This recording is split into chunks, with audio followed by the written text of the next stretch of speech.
All right, so we'll get started because everyone was here on time. So again, thank you all for joining me. Welcome back to Community Conversations. This is our first session of the fall 2022 semester. Can you believe it? We're in our 9th lecture. This is our 9th lecture officially. So we are starting off. So I'm going to give a couple updates and then I'm going to let Michael take over because he is our expert and we're very lucky to have him here with us today. Welcome back to Community Conversations. This is going to be our first full academic year. I know some of you have been here since the beginning, so I wanted to provide a few updates as to what to expect this year. So this is going to be our first full academic year, and what we are doing that's a little bit different is we're going to pick one theme for the whole year, and that theme is on global citizenship.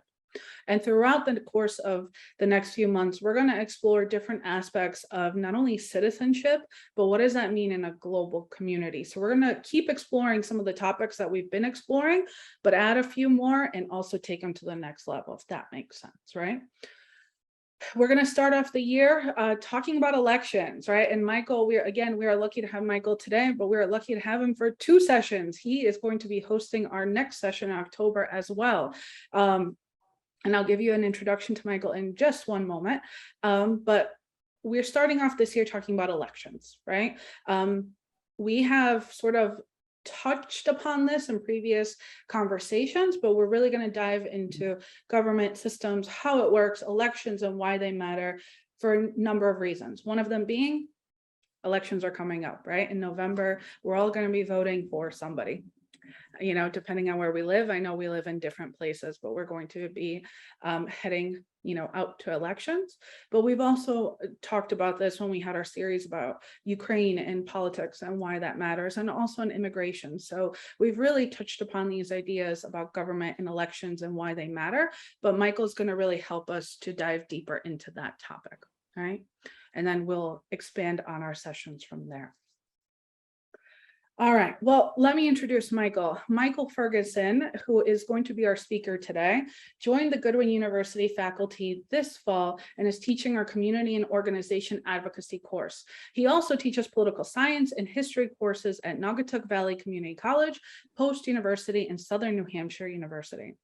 Michael previously served as state representative for the 138th District in the Connecticut General Assembly from 2017 to 2019 and sat on the Transportation, Education, and Internship Committees. He is a former member of the Danbury Board of Education and past chairman of the Danbury Student and Business Connection, a nonprofit organization serving Danbury students. Michael is also a political consultant at Political VIP, where he provides guidance to political candidates and organizations throughout the country.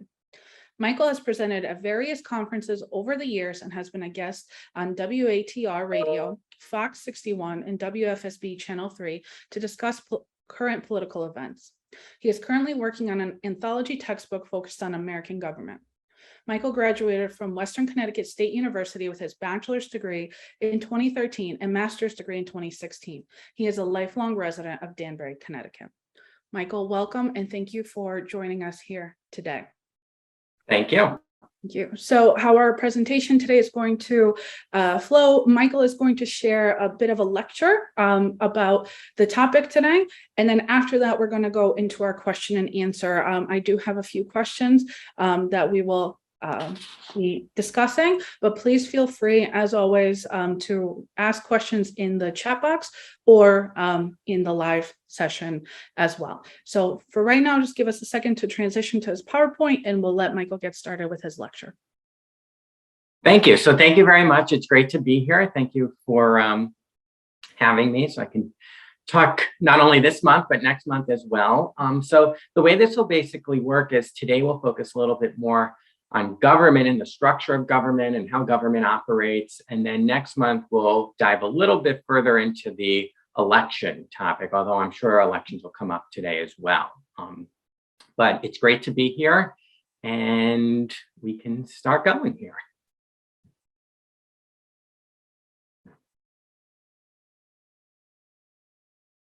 So basically, what I'll do here in this presentation is just kind of provide an overview of some of various topics in terms of government structure, organization, how things operate, just to give a little background before we go into our actual conversation.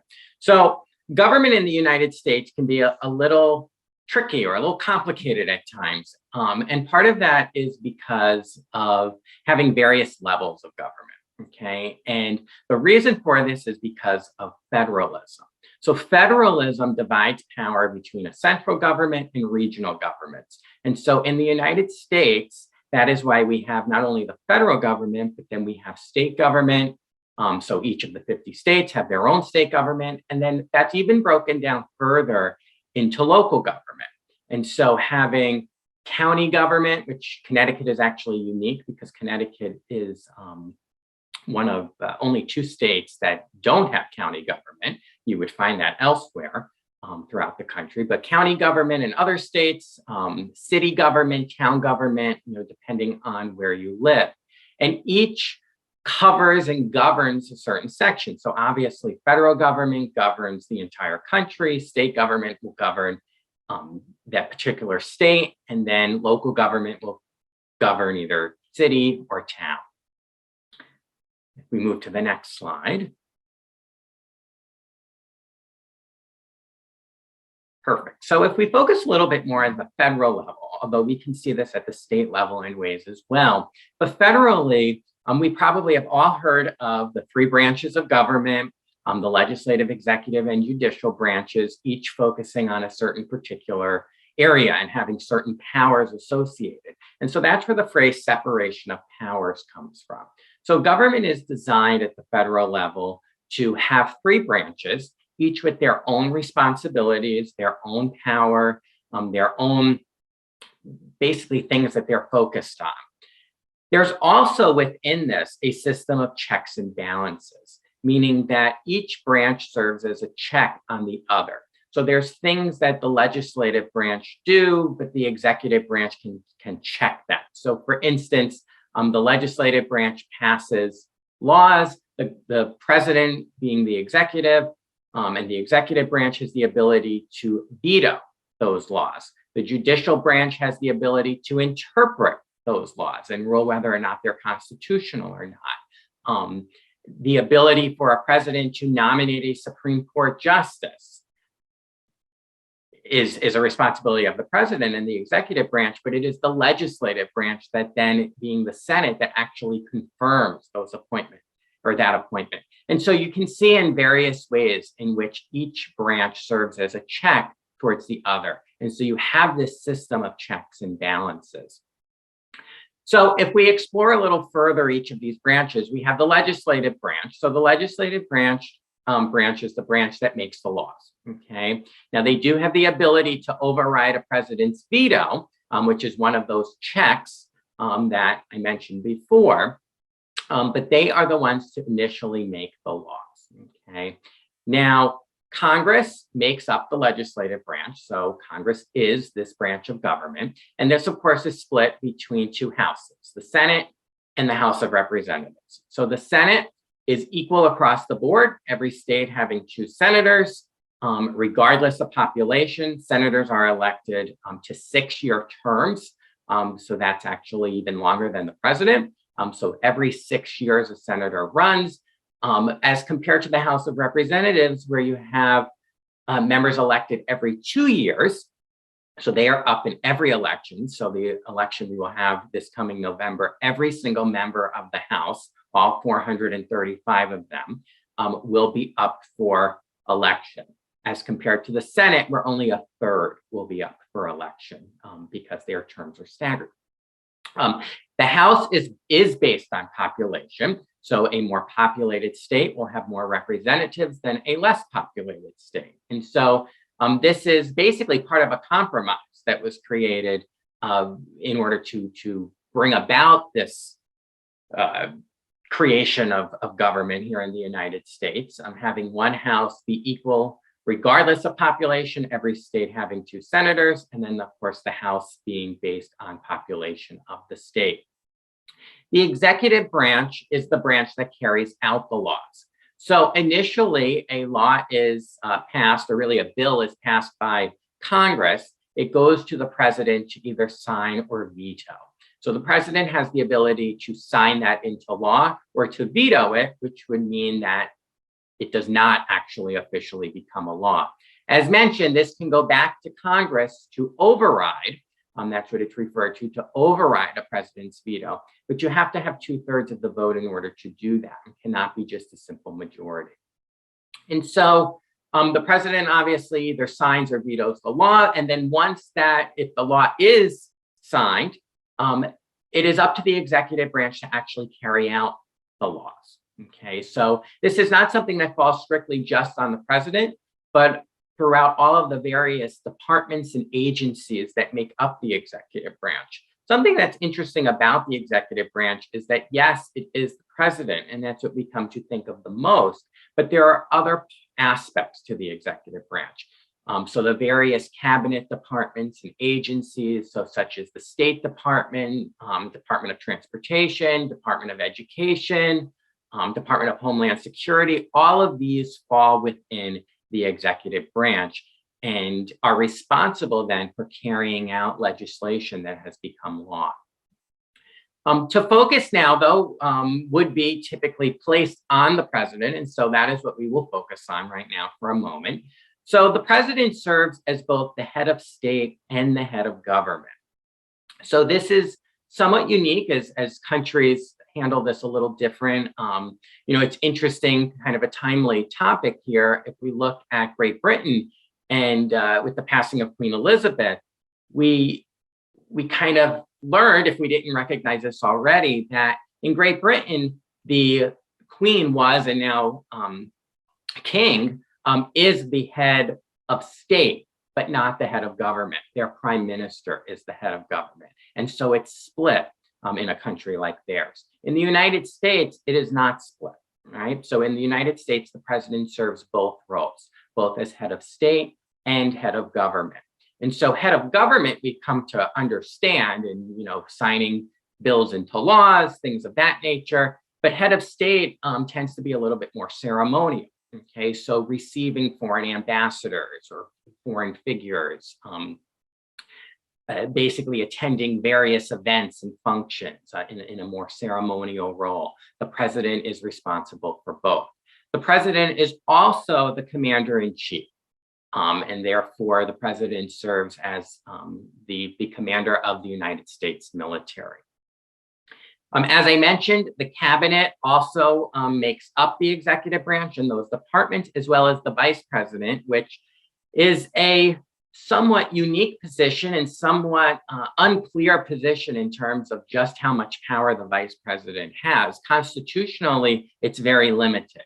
Constitutionally, the vice president simply is there for two reasons. The first is to preside over the US Senate and to cast a tie-breaking vote if there is a tie vote in the Senate. Something we have seen more recently because the Senate currently is 50 Republicans and 50 Democrats. And so Vice President Harris has played that role during the first 2 years here of the administration.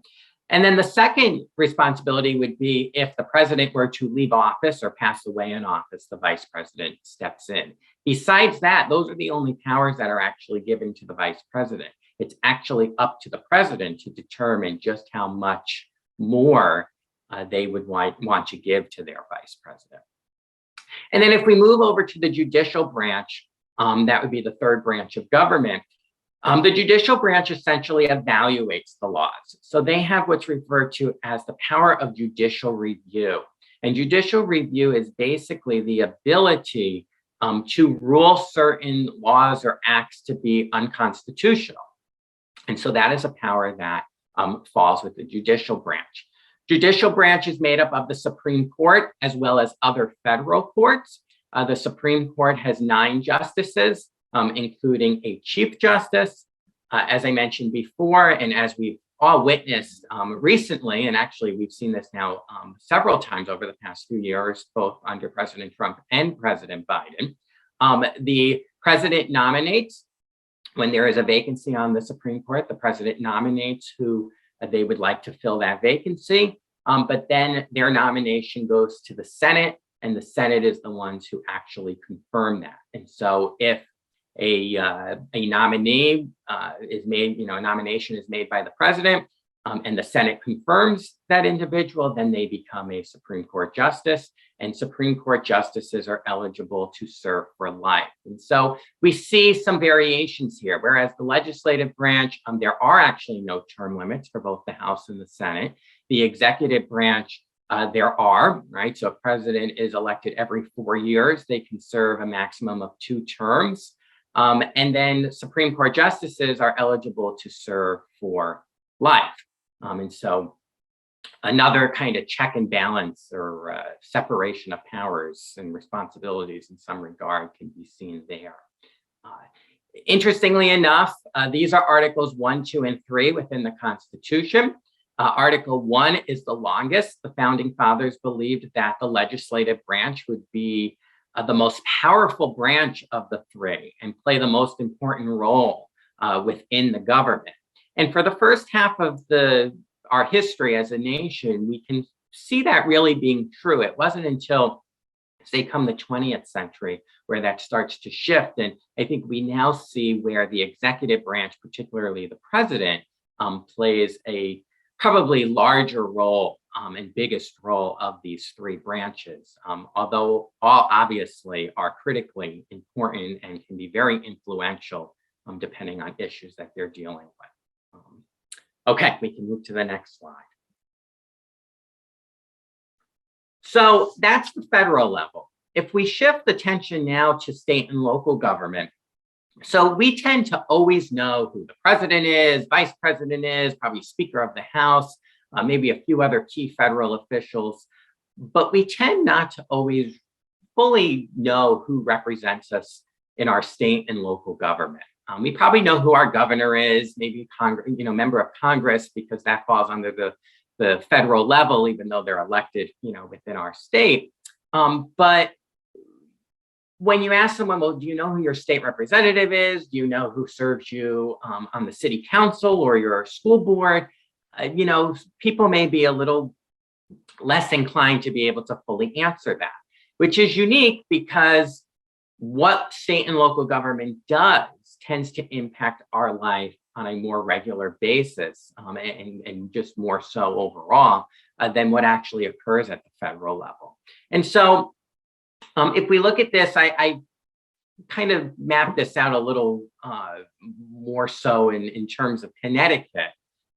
Each state, a little variation to this, but for the most part would be consistent. We obviously have the governor, we have a general assembly in the state of Connecticut. So rather than call this Congress, we call it a General Assembly, which has a state Senate and then a state House of Representatives.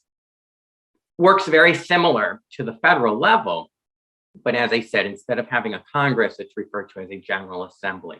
And pretty much every single state has this model. Some may call it a General Assembly, others call it House of Delegates. It can vary depending on the state, but the system, for the most part, looks very similar. And then we also have a state Supreme Court. The pictures on the screen there obviously is the Capitol building. Many of you probably have seen many times. And then you have the chambers of both the state Senate, which is on the top there, and then the state House on the bottom. Connecticut has one of the most historic state capitals of all 50 capitals. So something we can kind of be proud of here in the state of Connecticut. On the local side of government, this is where things get even more complicated. And part of the reason for that is because every locality is a little different. And so based on the population of an area determines whether or not, what government may look like in that particular place. So I mentioned before that counties would fall under this. So as I said, Connecticut is unique in that Connecticut does not have county government.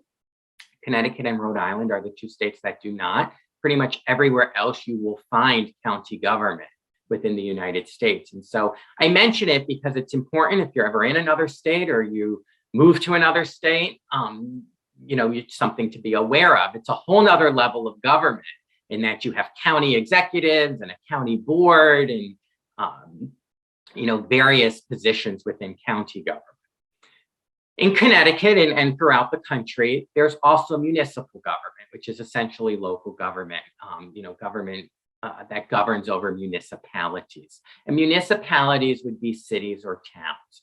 Okay, and so, if you're an area with a larger population, you will have city government, where you would have a mayor, you would have a city council. Some, there are variations here, and maybe we'll get into that in some of the questions and conversation afterwards.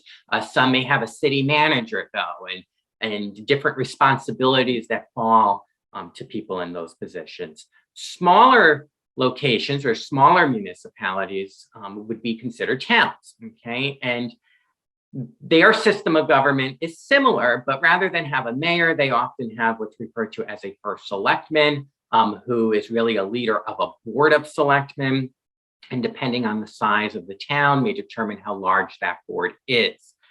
Keep in mind that what also falls under local government would be various commissions, boards of education, planning commissions, zoning commissions, all things of that nature would fall under that as well. And so that's why I say local government tends to get a little dicier, because there's a lot more aspects to it. However, although we may not always be fully aware of how that works, interestingly enough, what happens at this level of government tends to be what impacts us most on a daily basis.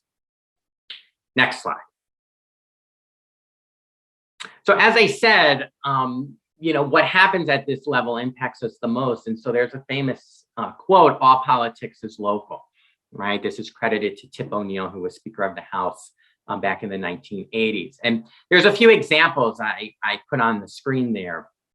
So the first being, you rush your kids out the door in order to get them to school on time. Your kids climb aboard the school bus that will take them to their public elementary school, which is run by your local government and school board, okay, being a public school.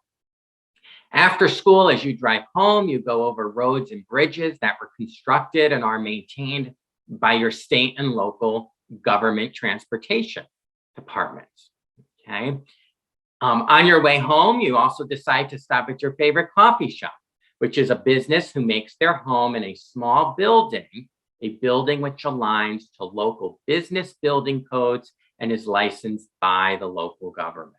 Okay, and so we can see here that these are things that happen on a daily basis that we do without probably even realizing how we're interacting with local government or even state government. And so, yes, a lot of attention is always placed on the federal government, and rightfully so, at several instances. However, what impacts us when we walk out of our house every day is really something that speaks volumes to what state and local government does. Okay, and so those are just some examples to kind of put that into perspective, and we'll probably continue that conversation in just a moment. Next slide, please. So this brings us to the question of citizenship, okay? And what is citizenship? So, the definition would be a legal relationship between a person and a place which guarantees certain rights and duties, right? So, it's this legal relationship between an individual and a place. So whether that be a country, so the United States, whether that be our community where we live, a certain city or town, our state. We can even look at this on a broader scale, which kind of speaks to the overall theme this year, which would be global citizenship. So our citizenship, as a member of the world, essentially. And we can take this a step further to talk more about active citizenship. So we're all citizens of some place, right? Whether it be the world, the United States, the state in which we reside in, is something that we're all citizens of. However, if we take this a step further and we look at what it means to be an active citizen, right? This is where we can see varying levels of participation. And so active citizenship essentially deals with the level of involvement that we may have within all levels of our community, Okay, so not necessarily just, our citizenship and what we do in terms of participating, within the federal level or nationally, within the United States, but also what we do right at home within our community. So all different levels. And there's a great quote that, by Thomas Jefferson that you see on your screen there, which I think, he talks about citizenship and this idea of active citizenship without actually using the term. A nation as a society forms a moral person, and every member of it is personally responsible for his society. So what Jefferson is saying here essentially is that, society helps to bring about, all these members within it, which we are a member of, and we are responsible to that society, right? We are responsible to this area. So whether it be a nation, whether it be a state, whether it be our community, we're responsible to making it better, essentially. And so this idea of, participating and being involved and taking an active role, being an active citizen, is what Jefferson's speaking of here. And, I think kind of speaks volumes to this topic we're focusing on now. And so if we look at the last slide I have, then I promise to be quiet. How can we all be active citizens? So there's a variety of pictures on the screen there, all of which show various ways in which we can play an active role. So, I think when we think about, what we can do as a citizen, we tend to initially, what comes to mind typically would be voting, right? And voting is something that we can all do to actively participate within the political process. I'm not saying that that's not important, because it is, okay? And arguably it is the most important thing we can do, but there's many other ways that we can be active citizens as well. Okay, so besides voting, we can participate in rallies or protests or help organize those events. We can speak in front of members of Congress or state officials. So you see a lady on the screen there who's speaking at a public hearing. So every time a bill is proposed within the state legislature and it goes to committee, the committee holds a public hearing where it provides the public an opportunity to speak in favor or against that particular piece of legislation. And so you have the ability to actually go and speak before these elected officials to advocate, for or against whatever they're considering. Another way would be if you're not, being able to actually speak directly, going directly at a public hearing, simply contacting your elected officials. So whether it be members of Congress, your senator, US representative, local officials, such as mayor or city council, contacting them and making your voice heard is important. Whether it be through email or letter. I will tell you, as a former state representative, in this world of email now, if you were to write a letter and mail a letter to your state rep or state senator, that will gain a lot of attention, because we don't get those. We didn't get those often. And so I, could count probably on one hand the number of actual handwritten letters that I would get or had gotten while I was in the state legislature. And it has an impact. There is definitely an impact there. Speaking before, whether it be at the state level, in a public hearing, or on the other side of the screen there, you see speaking to what appears to be a board of education, right? A school board. Whether it be helping within your community. A lot of times we think citizenship is political, right? And yes, it is in many respects, and oftentimes it is political. But sometimes it's not necessarily the partisan politics we've come to think about and recognize. It can be just playing a role within your community. And so you see pictures there at the bottom of your screen, joining different local organizations, a Rotary Club, Lions Club, different groups that are established, maybe a unique group, that community group established within your town or city where you reside are all examples there. And, you know, the last picture there on the screen is that Senator Murphy hosting a town hall meeting. Okay, so another opportunity for you to be an active citizen. So, you know, him hosting a meeting, and elected officials do this all the time. With the pandemic, it scaled back a little bit, but actually they would switch to more virtual settings, which may be even easier for us to play more of an active role and listening to what an elected official is telling you and work that they're doing, but also providing you the chance to then ask questions or to speak your mind on a particular issue of importance to you. And so, again, we think a lot of times is, you know, being an active citizen is voting, but there's so much more to it. And there's so many other ways that you can be active as well. And so that probably opens up to what hopefully will be a good conversation here. So thank you. Thank you for listening. Michael, thank you so much. I have to say, I learned a lot in your presentation. I mean, I was very familiar with government, but you gave me some details that I definitely was missing. So thank you very much for your insights and overview of government systems and how it works. So as I mentioned to the audience, I know some joined us while Michael was presenting. I have a few questions I'm going to ask Michael about his presentation and dive deeper into, but if you have a question that you want to ask Michael, always feel free to raise your hand or write in the chat box. Oh, okay. Dr. LaRocco is already has a question. So, you know what, I won't even start my questions yet. I will have Dr. LaRocco take the floor. Well, first, I want to thank you so much for the information that you presented. It's so critical that people understand government, and so many people do not. And one of the things that you mentioned that I would like you to expand on just a bit is this notion of county government versus Connecticut, which we're 169, I think, still, right? Yeah. Cities and towns. And the impact, so I'd love for you to expand. I mean, I know the answer to what I'm asking you, but to expand a little bit on the difference. So say I was in Kansas, my husband grew up there, right? And what's the difference in terms of funding for schools, roads versus Connecticut, okay, when you have these county governments? I think it'd be interesting for people to hear that.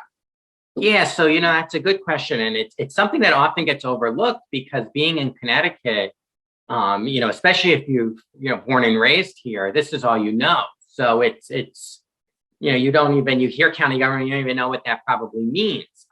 Connecticut is divided by county, and we have counties, but we don't have county government. And so what county government essentially is it's another level of government, which provides for basically regions within a state.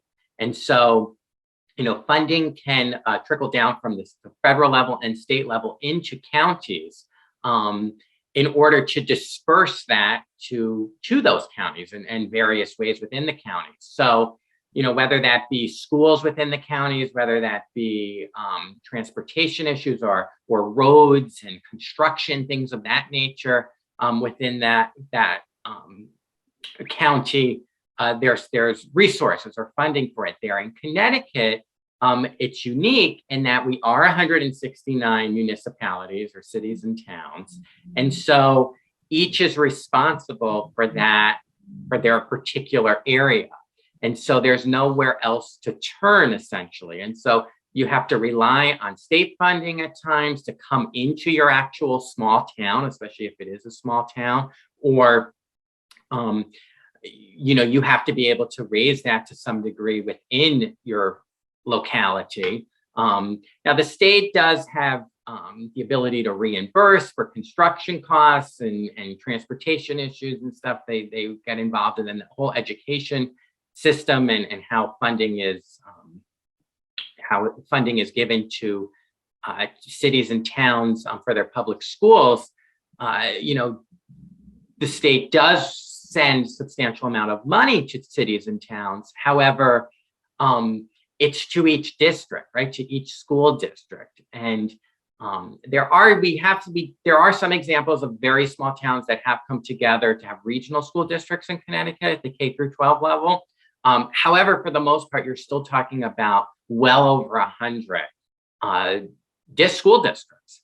And so each is responsible for governing that, their particular city or town. Whereas in other states with county government, you have the ability to share services, which can end up sometimes, leading to costs being less, or sharing costs in various ways. So, there's pros and cons though. That's on the one hand. On the other hand, some will argue that, it's a whole nother level of government, and it could lead to, more bureaucracy and more red tape, if you will, in order to get things done. And so Connecticut used to have county government. I believe it was the early 1960s that it actually was taken away. So it's been, quite some time now. But yeah, it's somewhat unique that I don't think we tend to always recognize. And that's why if you travel to other states, especially even during election time, like this time of year, even if you just go, to Massachusetts or New York, you'll see lawn signs for, people running for, county executive or, a county office that, like, well, what's that? We don't have that in Connecticut. I think the other aspect of it that I think is important to understand is in a state, for example, like Ohio, you mentioned the sharing of services. So schools are county based. You pay taxes to the county and actually not to the towns. Or maybe to both, but definitely. Yeah, it may even be both. A lot of states, so that's where there, again, the pros and cons, but that notion of county-based tax system, county-based school systems, county-based health services. I mean, there's a whole layer that comes in that we don't have in Connecticut. That, again, we do have some of that with like regional mental health services, and some of the state agency are grouped by county. So it's an interesting, as you pointed out, we're only one of two. So it's really, we're outliers. So thanks for that. Thank you. So we have another participant, Rob. Sure. I'll let you take the floor. Oh, I was just going to continue with what Diana was saying. I was also thinking, like, with Connecticut, the state police really provide police services to a lot of the towns that don't have their own town police. And I'm thinking, like, if we were county based, we would have actual, sheriffs or deputies with law enforcement responsibilities to do that, to provide that service. So it seems like the state really kind of oversees law enforcement in many ways, because many of the towns, like in northeastern Connecticut and some of the smaller towns, they have state police, and they sort of rotate in and out of the troops. So then, there's that community policing piece where you don't have sort of a well-established police organization familiar with that region or that county. So I also see the law enforcement as sort of different than other states as well. Yeah, that's a great point too, actually. So I'm from Danbury. So Danbury is 7th largest city in the state. So, we have fully our own police department. However, there's a few neighboring towns, New Fairfield right next door to Danbury, which does rely on state police for assistance. And so, yeah, that's a great point, because with county government, you wouldn't have that. You would have, you'd probably be relying on county police, public safety, rather than, the whole state. I mean, keep in mind, Connecticut is a smaller state. So perhaps that's why it's able to work a little bit more here. And Rhode Island, being the other state, is, even smaller than Connecticut. In a larger state, I don't know if it would be as feasible. But yeah, that's a great point. It's a great point. Thank you. So just for time, I think I'll only get to one of my questions, which Okay. is for a discussion. Maybe if we get to more, that'd be great. But let's ask the overall question. I know you touched upon this throughout your presentation, and I'm just going to set up the question a little bit more. So the question really is, why does this matter? How does this influence our lives, right? And the part that I'll just set up a little bit further is, you know, in our community conversations, we've talked about all these major issues. We've talked about the war in Ukraine. We've talked about immigration. We've talked about cybersecurity throughout our 8 episodes, right? But we really haven't talked about the role of government throughout that. We've kind of touched upon it, but not as significantly. And the reason why I'm bringing that up is, you know, as you said in your presentation, oftentimes we hear about what's happening at the federal level, or oftentimes we hear the headlines, or oftentimes we just hear something's happening and how do we feel about it, right? We get caught up in the headlines instead of the actual issues and how this works. So with all of that being said, right, what does this matter? How does this influence our lives? Why should we care about how government works and our part in it? Yeah, so I mean, you know, as I hopefully was able to illustrate, you know, throughout the presentation, you know, we interact with government on a daily basis in ways that we probably don't even always fully recognize, right? So some of the examples I shared, you know, walking into a particular store, you know, you don't even realize, well, you know, this store is here because local zoning codes allow it to be here. You know, depending on where you may live in a residential area where it's not even, you know, it wouldn't be zoned for something. So, you know, down the street from you could be like, oh, it'd be great to have, you know, a little coffee shop here. But, you know, yeah, it may be great, but it's not zoned to, you know, provide for that. And so, you know, that's just, you know, another example. You know, I think just we sometimes, as you said, we tend to focus on the headlines. And, you know, the media does a great job at choosing what those headlines often are. And we do a great job at following in that direction. But, you know, what happens at home, you know, within our home and within our community, you know, impacts us regularly. So whether it be, you know, stopping at a traffic light and, you know, or having a traffic light installed on a particular road, you know, on a particular road. You know, it can be just within education as well. So, you know, within the public school system, and, you know, maybe you're in school, or, you know, your kids in school who, you know, the school board is considering, you know, changing a certain policy, you know, whatever that may be, or, you know, even, you know, the credits that you earn in high school, or, you know, whatever, you know, it could be a variety of things. All of that's government. And it requires us to play a role and to not only be engaged and understand what's going on, but to then, you know, speak out for it or against it, you know. So, you know, we do play a role as citizens, and it matters because we interact with government far more than we may realize. And, you know, so much is connected to that, whether it be, you know, even funding that is given to school districts, you know, costs that we have to make. So whether that be, you know, the taxes that we pay, property tax, car tax in Connecticut, you know, all of that plays into that. The sales tax that we have, you know, you know, the various costs, fees, you know, going to DMV, right? That's government. We all love to do that. But, you know, going to the Department of Motor Vehicle, you know, registering our car, you know, when it's up for renewal, you know, all of that is interacting with government. And, you know, many of the people that, you know, that's why voting is extremely important. And even though, you know, there's other ways to get involved, you know, I hope that didn't diminish the importance of voting. And we'll talk a little bit more about elections probably next month.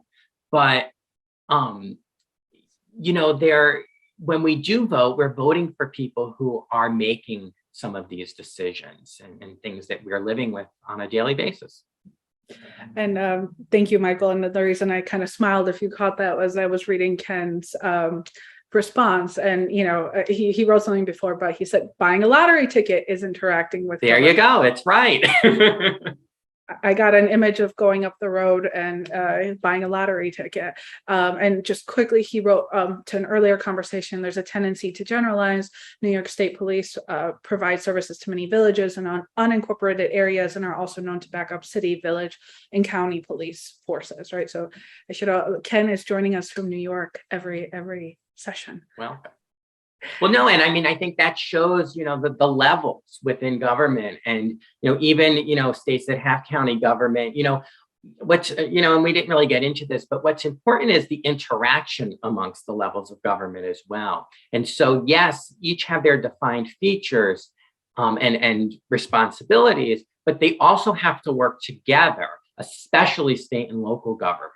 Local governments really provided the chance to govern because of the state. And so there has to be particular, abilities to work together there. And even we've seen this even recently over the past couple of years with the pandemic, and how all three levels of government really have to work with one another. And how certain things fell to the federal government, certain things fell to the state government, and how local government could step in, whether it be vaccine rollouts, and just initially the first few months when things were quite heightened, it required the workings of all three levels of government.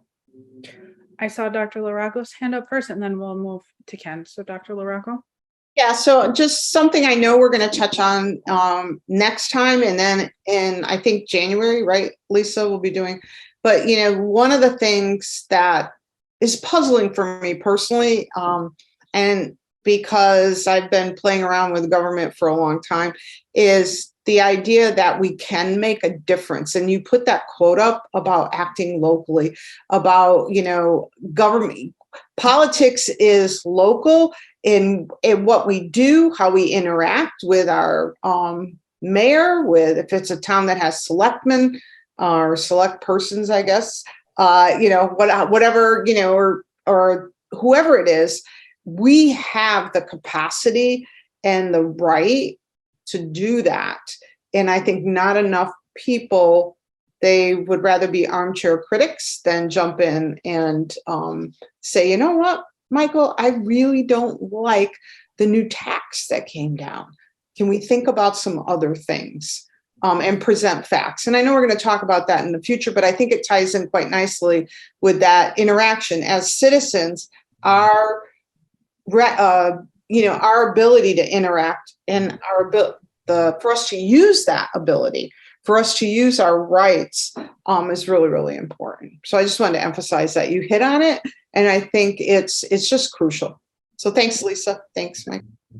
It is so important. And, I would just add that the way the United States government, is designed basically requires active citizenship. And, we sometimes probably don't recognize that, or even fail to appreciate it, oftentimes. But the way the government is structured and is designed, initially by the founding fathers at the Constitutional Convention, which created this, was for active citizenship. And so there is a huge role for us to play because of that.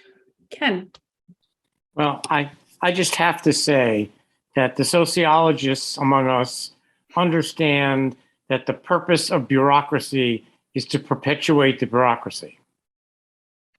And government is ultimately the biggest bureaucracy there is in our lives, whether it's locally or at the federal level. And it's an ongoing battle to participate. I participated in school board stuff when my kids were growing up for 10 or 15 years, and it was a constant battle to get people to listen even, because there were so many layers. Yeah, I mean, you're absolutely right. And having, been on Board of Ed a few years ago in my city, sometimes you get to a point where, and just being involved in government in general, sometimes you get to a point where you do get frustrated because, you think things will work a certain way and they don't. And there's so many different layers and things involved in that.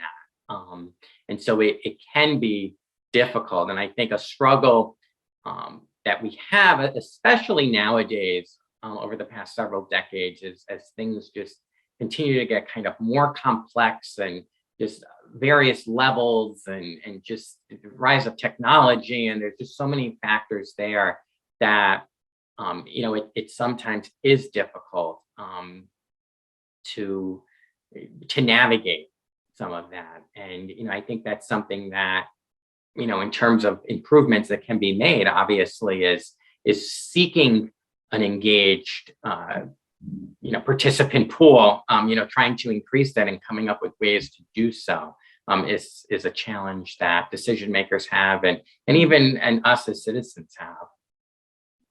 And I was going to add to that point too, right? Now, especially technology, you had mentioned it in your presentation, how during the pandemic, lawmakers, had changed to doing virtual town halls, and perhaps that was easier for people to get to, right? Logging into a meeting, but it all is still dependent on the resources in your local town. I know, for example, where I live, there's a push to make, the council meetings virtual, and there's resistance from City Hall to do that, right? For I think a number of reasons, but how, and that could be something that we explore further. And what Dr. Rocco is also mentioning, we are going to focus one of the sessions on how do we advocate, right? What does advocacy look like? And we'll do that after the elections. But so not only how does it look like, and then what is also the role of decision makers, as Michael said, right? How can I be more accessible to the population that I'm working with? I'll ask really quickly if there's any last minute thoughts, questions. I do have a couple of community conversations updates that I want to sneak in before we end for today, but I want to give you an opportunity to ask questions or provide comments if anything. And Dr. Legary, you're up. Oh, sorry. Yeah, Michael, I was thinking about like what you said about the pandemic, and I think what really worked well was the local government, sort of town-based, right? So a lot of us went to the Department of Health in our towns or our regions, and that really provided the guidance that we needed. If we were working at schools and the state seemed, they weren't as clear because the federal government wasn't as clear in some cases, but I really saw how the local government was so effective in a lot of the regions, in Connecticut during the pandemic, where they were really accessible and they were responsive to the data that was coming in. And they were very well organized. But I'm just, maybe we don't have enough time now, but just curious on the dynamic between the state and the local towns. Like, when the state gets involved with oversight for, say, the State Department of Education will get involved when there may be complaints, or if certain things happen at the town level, there's always that checks and balance that go on between the state in the local towns and cities in Connecticut. And I guess it's just interesting to see how that plays out, because a lot does happen locally, but then there's also the state laws and protections that also the towns have to obviously adhere to. So. Yeah, I mean, it's an interesting point, and there's a whole course of state and local government to kind of focus on that. I think what's important to note is the federal government interacts with the state government, and that's an important relationship. However, what's probably more important is the relationship between state government and local government. And, even just back to the pandemic example, you see that, probably very underappreciated or undervalued were the local health departments, extremely overworked, probably still are to some degree. But that relationship, that dynamic between state and local government. So local government really relies a lot more on the state than the state government relies on the federal government. And so I think that's why you see that relationship, as being so important. And so, even, when it comes to not only just funding issues, but some of the other topics you mentioned as well, and then the other thing is you have, large cities, and then you have such, small towns, and if they all have to kind of work with the state government. So it is interesting, very interesting. So thank you. I think this has been one of our most robust conversations of the series, and more, audience participation and dialogue. So Michael, thank you for sharing your insights. To audience members, thank you for asking the questions, as this was certainly part of the design of community conversations. We are going to continue this in our next session, which I am putting the registration link in our chat box right now. Michael will be back on October 14th, and we're going to talk more about the role of elections, really dive deeper into this role of citizenship. As you know, there is so much to unpack when we talk about government and how it works. So we have definitely decided to do this in 2 separate sessions. So I hope that you join us at our next session. One last thing, I think I shared this in the last time, I cannot remember, but one of the things I'm most excited about is Community Conversations has its own YouTube webpage. I'm very excited to be on YouTube at this point. All of our 8 videos, or all of our 8 lectures since March, are now available on our YouTube channel, which I will share here as well. If you missed a session, or if you want to take a look at a previous session, please feel free to check out that page. All of our lectures are there, every single one, and Michael's will be up there once we just go through the editing process. So it should be up in a short amount of time. So Michael's session will be available if you ever want to rewatch it, or, as I would encourage any educator, share this with your networks, or also share it with your courses. One of the things I know I'm going to do, which I have told Michael this whole time, is I'm using this lecture in my sociology course. Right? I could never explain government the way that Michael just did. It is a great teaching tool. So please feel free to use any of these lectures as teaching tools. I want to thank you all for attending our session today. Thank you to Michael for sharing his time and his expertise with us today. As always, we will hang back for a few minutes in case you had any extra questions. And thank you again. And I hope I see you on the 14th. Which will officially be fall at that point. I can't deny it anymore. Have a good one. Have a good afternoon. Thank you very much.